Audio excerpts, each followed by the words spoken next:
Welcome to the Open Fire Podcast, the home of frank, honest and thoughtful conversation about fire safety, the construction industry and the ethics therein.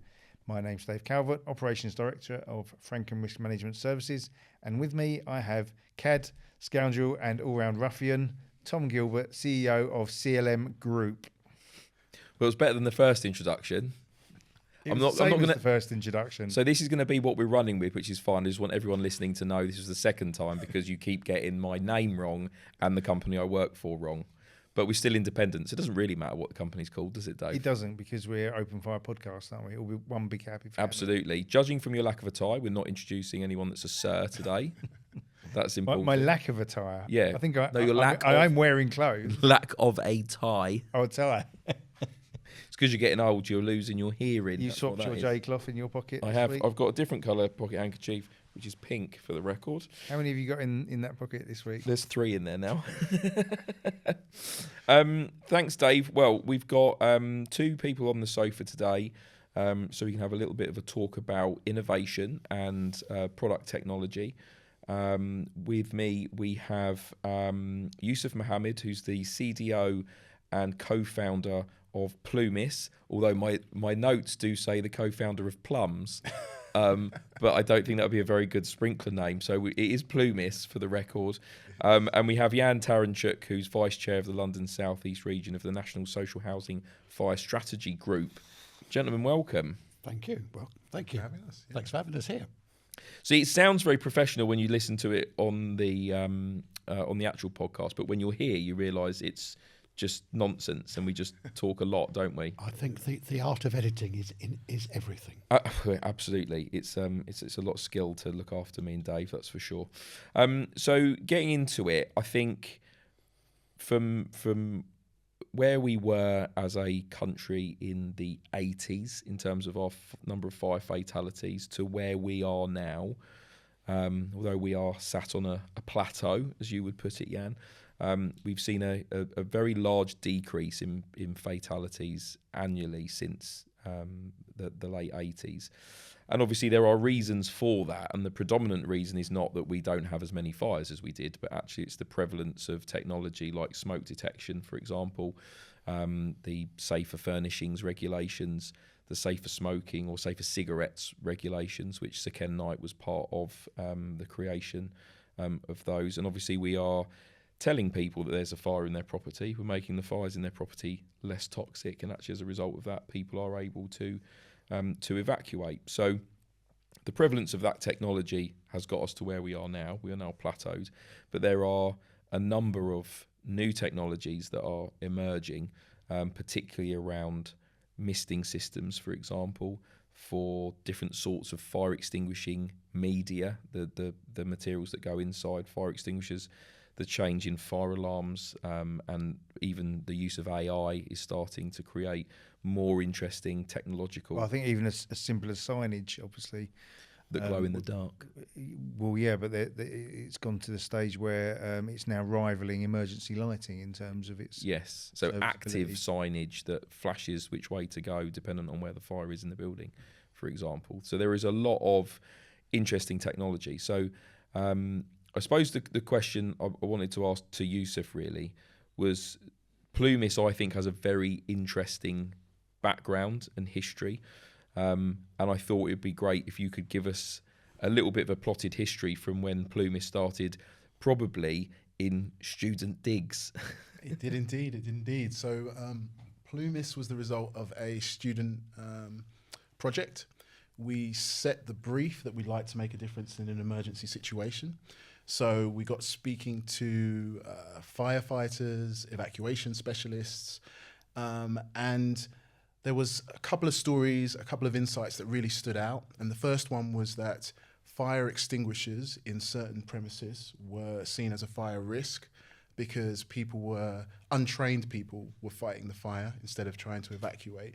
And the other one was that water mist was really well established offshore, and no one had, in any sort of large scale, found a way to deliver that technology into a residential or domestic setting at the time, so 20 years ago. But I've just got really excited about trying to make a difference in this space and using my training, which has been in all sorts of other industries, solving problems with solutions. How could I apply it within the fire sector? And you went through a process when you were doing that project to come up with, I guess, a working prototype of sorts. And I guess the start of that, or my belief of the start of that, was the tap. There was the Plumis tap, which was the thing that most people would recognise Plumis for. Obviously, it's a very different product now, but originally you were in the tap space, weren't you? Yeah, completely. So we were just trying to find a way of how can we deliver water mist into a domestic environment. The water is under the sink. So can we use some of the existing sort of plumbing infrastructure to deliver the water mist into the space? It just seemed intuitive to put it into a faucet, into a tap. So we came up with a prototype with some water mist nozzles on the outside of the tap. We entered that into the James Dyson Award, the largest international student design competition in the world. We won some funding, and it was off the back of that funding that we were able to form the company. But we were so naive. You know, we had a solution to a problem. We were so naive about the sort of mechanics of the fire industry and let's say, the credibility boxes that you have to tick in order to be able to sell something in this space. So that's interesting. Maybe you could just expand on that for a little bit, Yusuf. I'm guessing you're alluding to meeting the relevant British standards, or and trying to get credibility in that area. Can you maybe tell us a little bit about that? Yeah, absolutely. So, you know, at the start, it was all about a problem and a solution. Does this make sense? So in this tap, we had a solution which could use the existing water in the property. It was a completely different cost dynamic to what was there already in terms of more traditional sprinkler systems. And we did some sort of fire testing of this product. We went to Morton and Marsh, and they gave us a room. We were able to show that it could improve the conditions, the survivability in the room. So we thought, wow, it's a solution that works, and it offers different attributes to what's on the market. But we had no idea that in order to sell in this space, standards are so fundamental in how specifiers, how assessors validate and can feel confident that a solution is adequate. So there was like a massive learning curve to understand the dynamics of the industry so that we could actually have a solution that people could buy. Yeah. So maybe we need to just break that down a little bit for listeners in terms of, so a British standard, and Tom, you're probably a good person to break this down for us. A British standard is written by a group of experts in the field. So in the case of the example with Plumis, might be talking about one of the sprinkler standards, for example. But those experts, where do they come from? Well, I know where you're going with this one, Dave.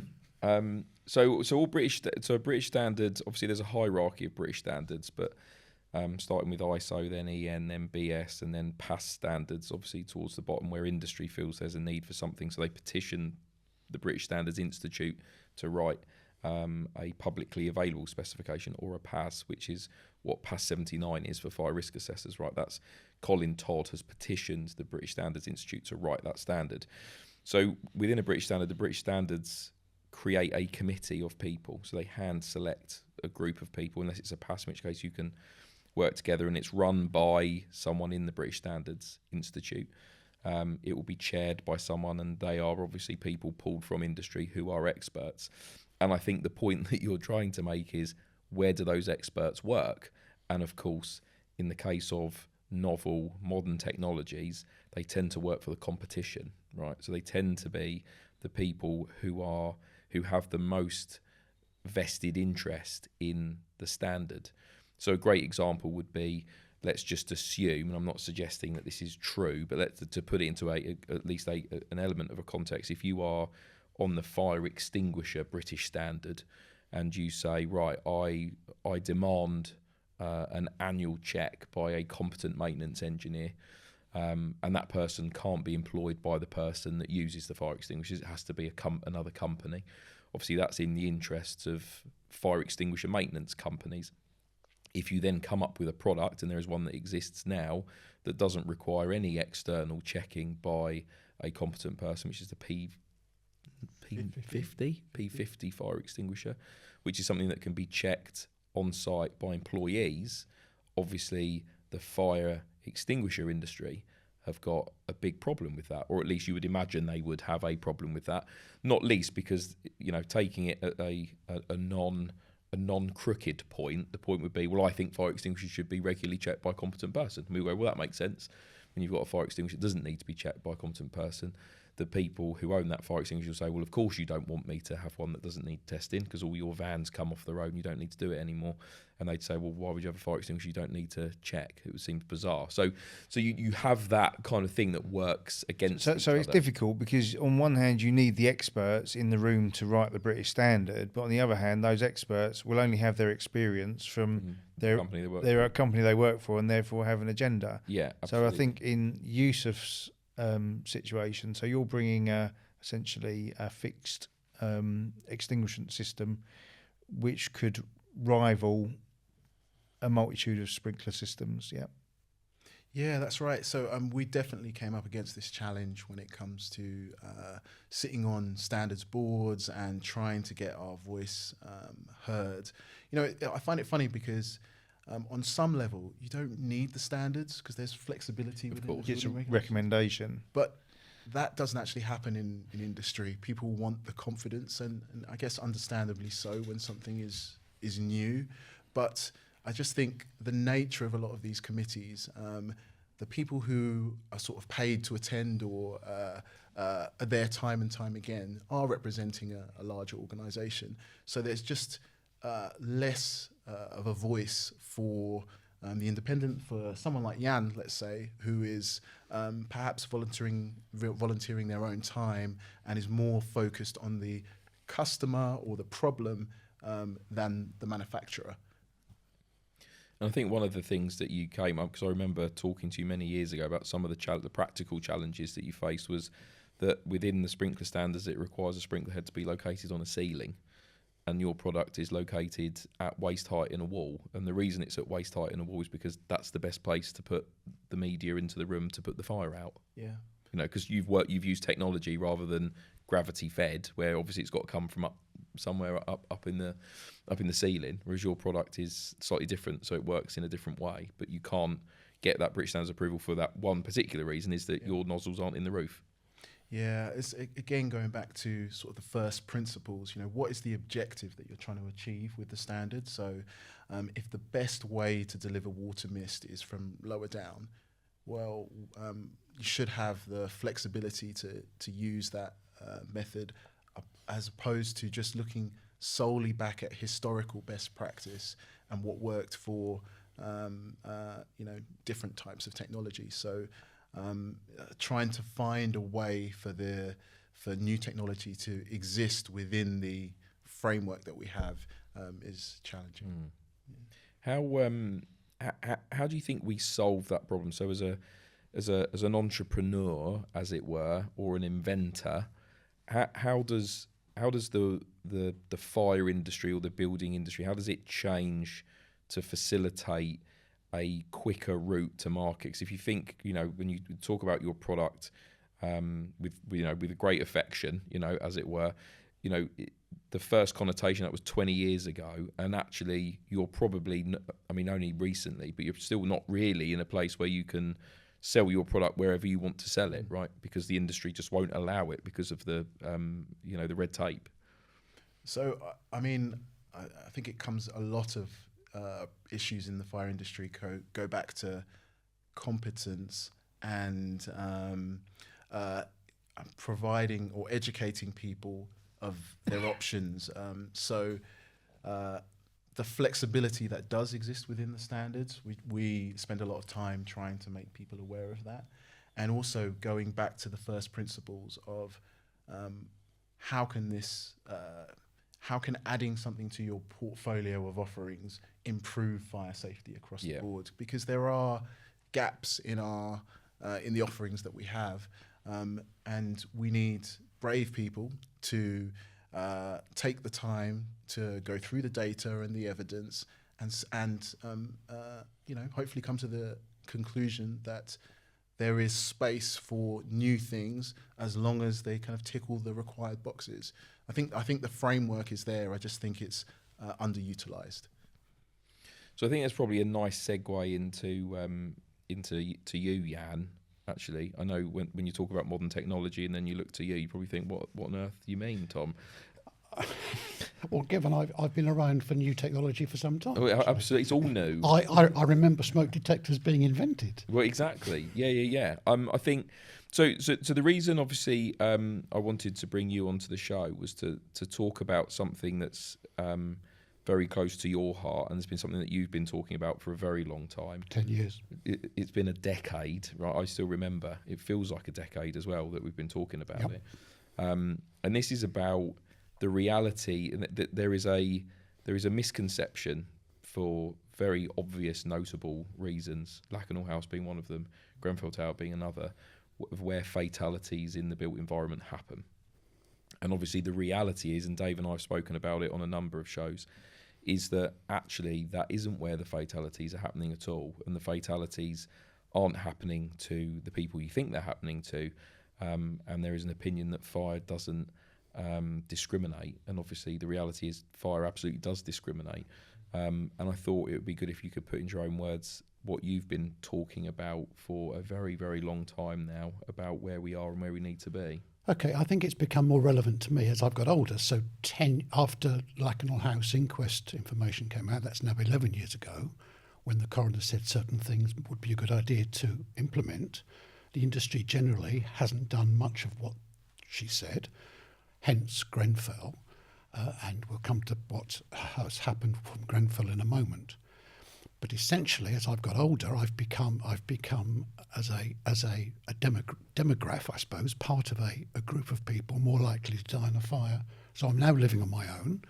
I'm over 75, and I'm now 4 times more likely to die in a fire than you are. And that is a fairly stark reality. Yeah.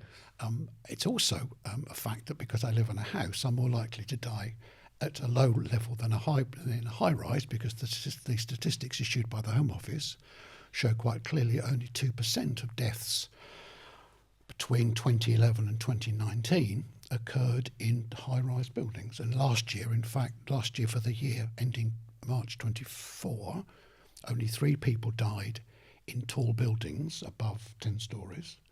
And the previous year there were only 4. And last year 180 people died in domestic fires, and the year before 209 people died in domestic fires. So generally, obviously the numbers aren't very large compared to deaths in England and Wales generally, because it's below 500,000 people die generally during the course of the year, but it's a small number. However, in this particular case now, because of the research done by the BRE following the Scottish deaths report that they did, we're able as an industry to actually predict with some certainty where people are more likely to die in a fire because of their own personal circumstances rather than the building in which they live. Yes. And that's the bit that people seem to be uncomfortable about tackling.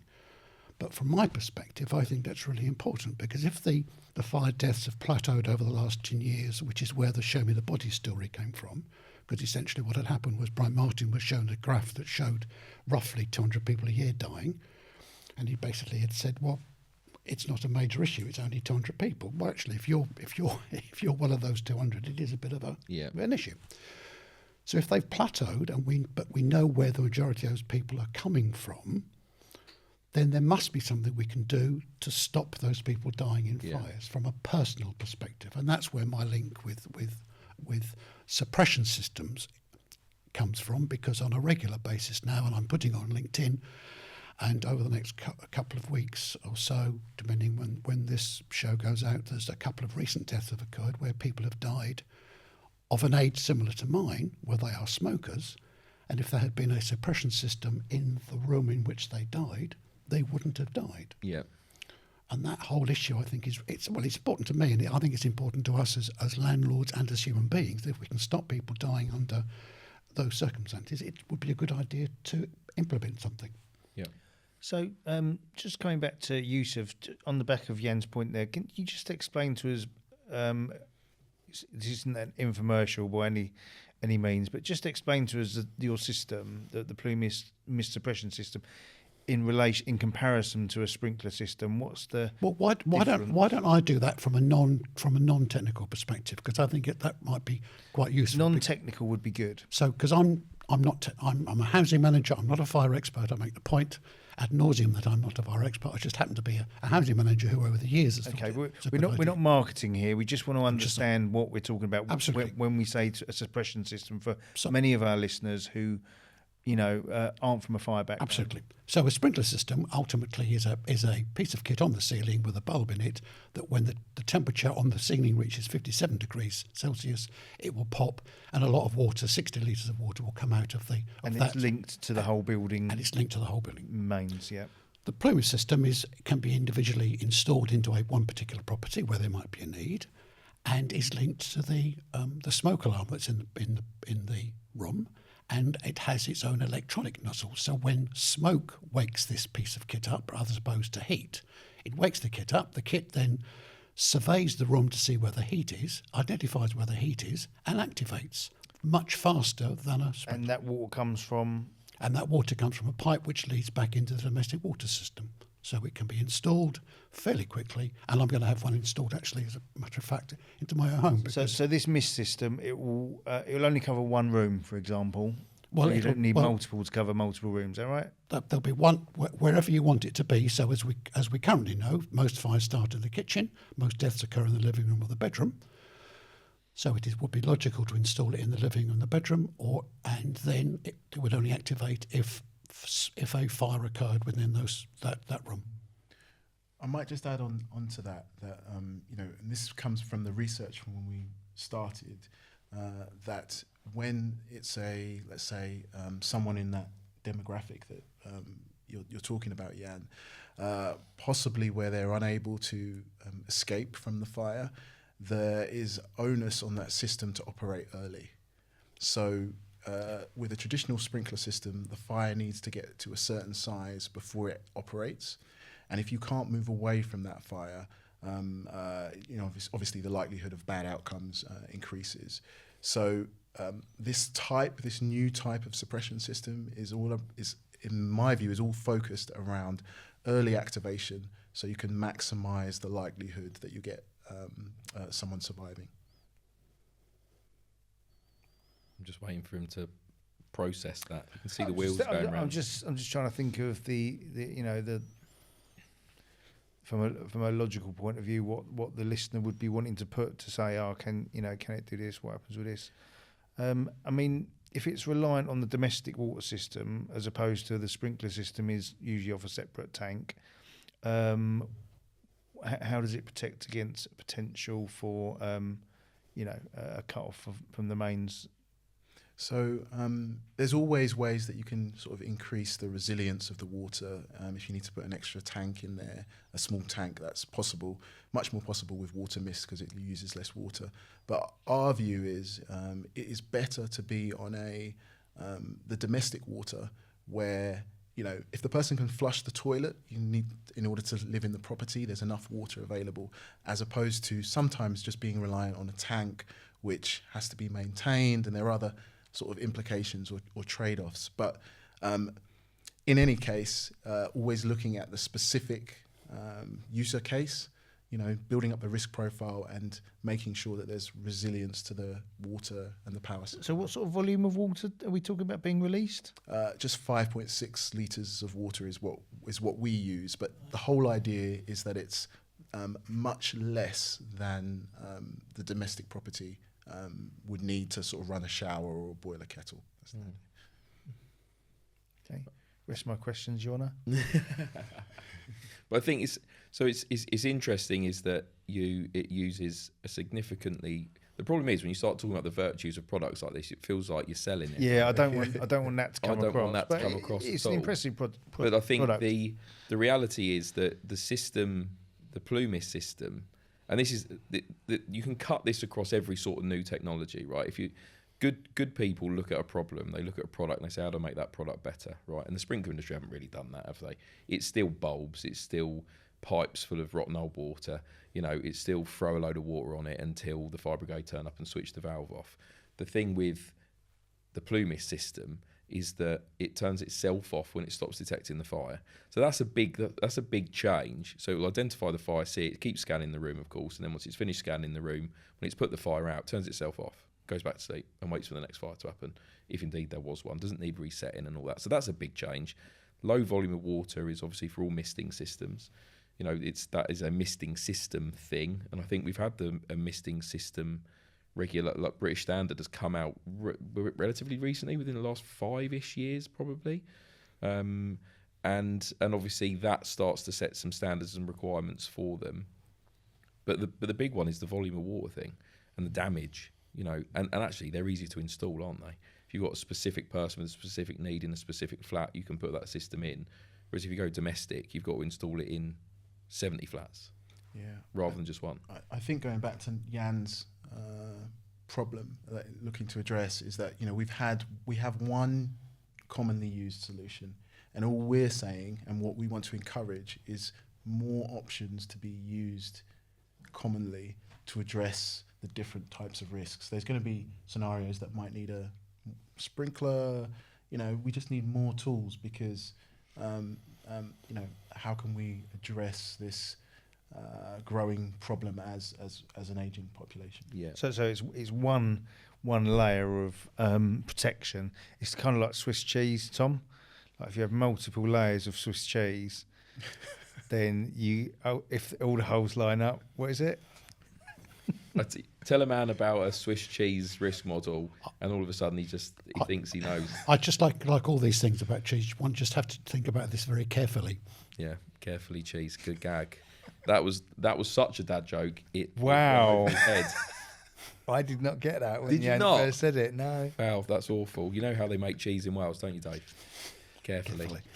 That's the same joke. I know. You can't just take Jan's joke and say it again. But that's the whole joke, you see. You see, but the point is, I am happy to share because it's such an important point that the whole point about thinking about it carefully means that if you've got a particular resident with a particular problem, as a landlord or as a care worker or as a fire brigade person, one is able to target the response to keep that person alive. And the reality is that we're all being told that lung cancer is caused by smoking, and ultimately if you smoke you're going to die. But if people are dying prematurely through fire, then there has to be a way of reducing those numbers. And I'm determined that given that the current average is about roughly 15 people a month are dying in a domestic fire, and roughly a quarter of those or a third of those are people receiving care.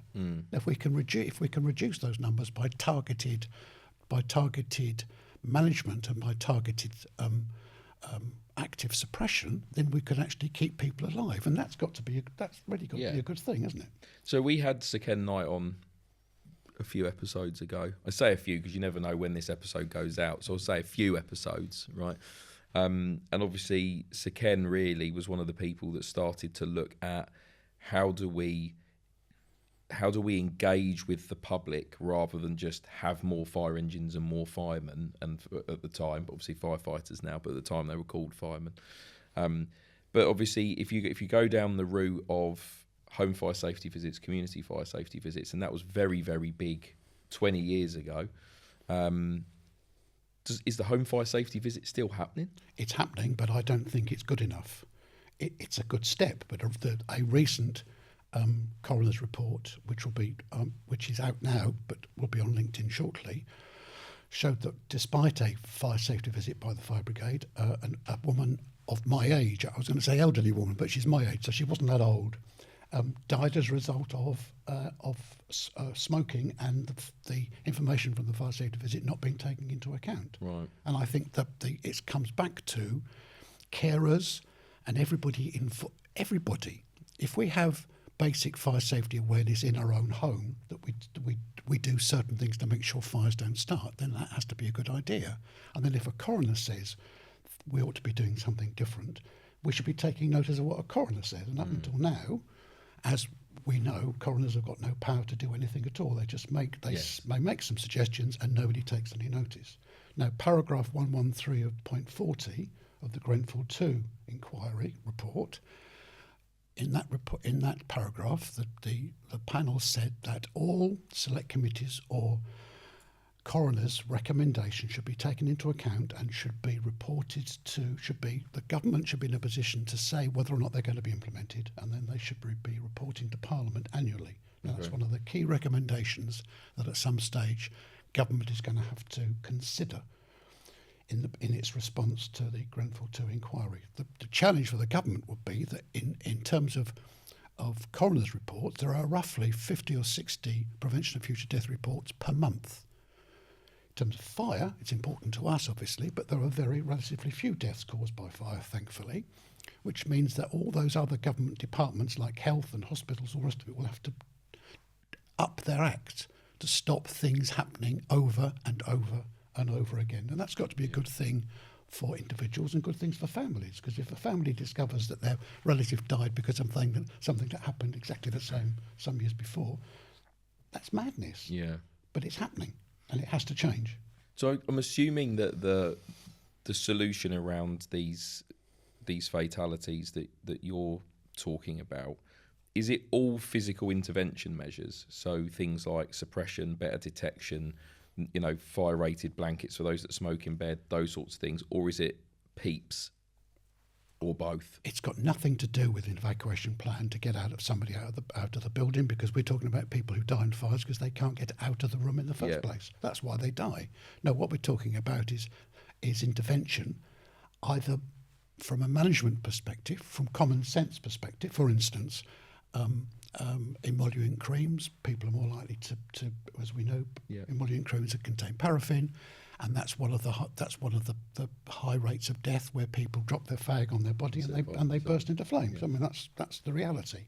If we can increase the awareness of that, and we were at an event, you and I, not long ago, when a fire safety expert actually said they didn't realise that was the case. Yeah. If we can increase awareness of basic fire safety, it's a bit like road safety. You don't try and cross a motorway because you know it's going to kill you. But if we can do the same thing from a fire safety perspective about things and simple things, not leaving computers on at home, all that kind of stuff, it's a mixture. So it's a mixture of active suppression and common sense, which ain't common.